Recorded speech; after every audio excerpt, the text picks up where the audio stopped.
Bonjour, bienvenue dans cette nouvelle Minute Santé. Nous continuons avec la prévention des maladies rénales.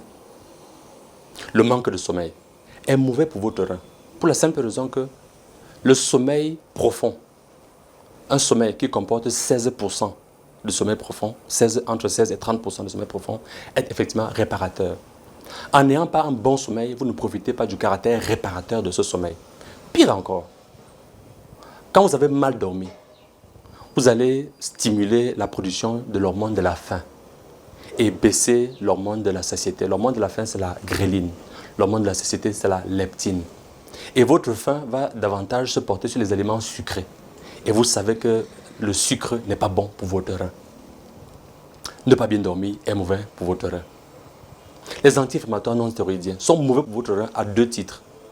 Déjà, la perforation d'un ulcère gastrique va entraîner une fuite de sang qui n'arrive dans les reins et être à l'origine de ce que vous connaissez désormais comme étant une insuffisance rénale aiguë.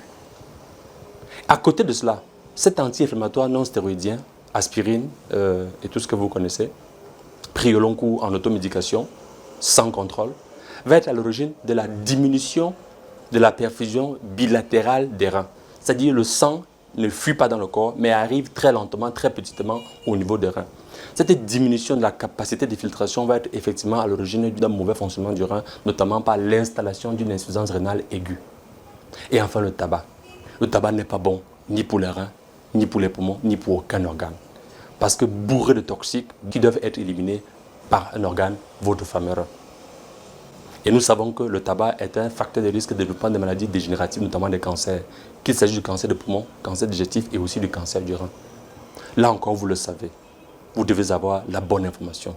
Parce que bien informé, vous développez des réflexes santé de qualité parce que votre santé est votre premier capital.